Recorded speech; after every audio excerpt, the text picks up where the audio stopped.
This episode of Techno Buffalo is brought to you by AMD. What's up, everyone? Welcome back to the episode of Rumor Roundup. We are at a familiar backdrop. This is the show where we take all the rumors from the week, we smash them, bash them, and condense them into one rumor show for you, so you don't have to read all the sites in the world. It's the only video you gotta watch to know what you missed. This week, we're gonna talk about Apple and Samsung being the very best frenemies in the world. Some Galaxy Note 3 shenanigans are going on. Verizon folks might finally be getting the HTC One of their dreams, and an iPhone 5S. We might know a little bit more about what it's going to have. This is Rumor Roundup. I'm your host, John Rettinger. Let's go ahead and get started.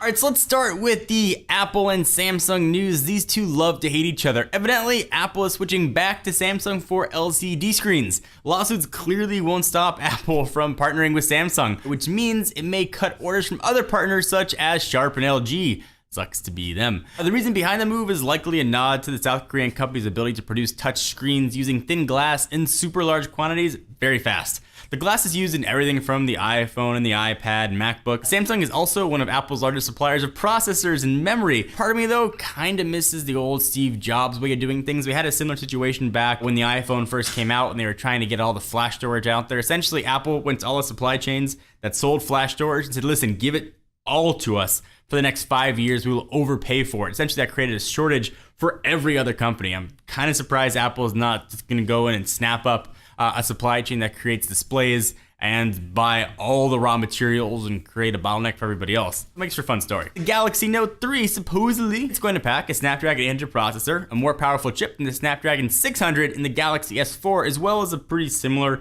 13 megapixel shooter. The news was first reported by ZDNet Asia, which said that Sony's next Xperia smartphone is also going to offer a Snapdragon 800 processor. The quad-core chip will launch with speeds up to 2.3 gigahertz, although it's totally unclear if Samsung's going to use that clock speed. That's just crazy speed, but Samsung does love to win, at least on spec, so should be interesting. It also supports LTE and Cat4 LTE Advanced, in addition to 802.11ac Wi-Fi support, and for max screen resolutions of 2560 by 2048 pixels. Damn. Make no mistake though, just because Qualcomm's new mobile CPU supports technology doesn't mean Samsung's necessarily going to add that hardware to next generation Note. The Galaxy Note family was last refreshed during IFA 2012 in September of last year, and we think that's when the Note 3 is going to make its debut. Alright, so if you're on Verizon and you've been looking longingly at your friends with an HTC One, your prayers might be answered. SlashGear recently obtained the leaked images from EVLeaks. It shows a Verizon product with the One branding. We're not too surprised though to see Verizon jumping on board, although it does seem a bit odd that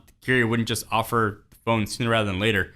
HTC One, though, is reportedly set to launch on Verizon early summer, which means we might see it pop up really any week now. Another phone, dubbed the T6, could launch in the fall to replace a Droid DNA entirely. So we largely believe that the iPhone 5S can look the same as the iPhone 5. That follows Apple's historical release pattern, and it's probably rather expensive to totally retool machines to create a new brand industrial design every stinking year. So a new rumor out of China suggests that Apple will decrease the bezel around the screen so that it fits closer to the sides of the iPhone, similar to what you see on the iPad mini, which for me is awesome. The story first popped up from Wei Fang Network, which also said that Apple plans to increase the number of pixels in its screen from 730,000 on the Retina display to 1.5 million pixels. We're gonna know all this information very soon. Apple's WWDC kicks off in June, and we expect we'll hear much more about iOS 7. Software it's going to power the next iPhone, although we believe the device won't launch though until early fall. But whatever they announce, we will be there live to show you everything that's coming. So of course, stay tuned to Techno Buffalo. We take a minute to thank our friends and sponsors at AMD.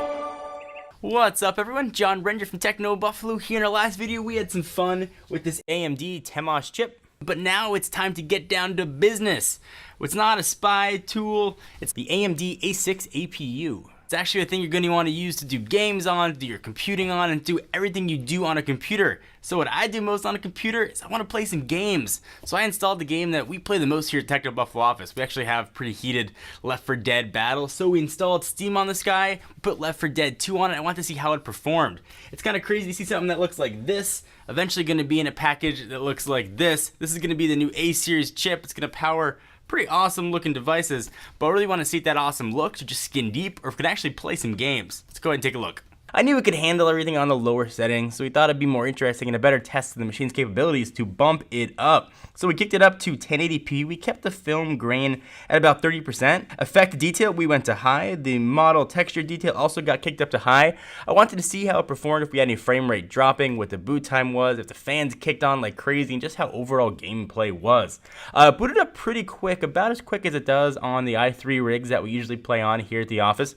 We didn't really see any frame rate dropping at all. It was a very pleasant experience. In fact, after a few minutes, I forgot that this monitor was plugged into a computer that looked like a spy equipment. It just worked really well. We didn't have any sort of loss. The gameplay was smooth. The fans barely kicked on, and the whole experience was eerily quiet. We came away really impressed with the performance, especially for something that's still in pre-production form. And if it can handle 1080p gaming, it can obviously handle the rest of the stuff you're gonna throw at it. It can handle your Photoshop, your Microsoft Office, your email, video watching, whatever else you wanna do, it'll rock it. So what's the final verdict here? If you're looking for a new computer, and if you're shopping when you are fortunate enough to have the A series on the market, you're gonna owe it to yourself to take a look. It represents a really great low energy consumption, really portable option. It doesn't sacrifice any power that you get with other mobile processors. So keep a close lookout for these systems that are just starting to come to market. Step aside from the rumors for a minute to remind you about another show we got going on another YouTube channel called The Tech Feed, where I host a show called Techno and Buffalo's Driven. We cover all the news from the world of cars.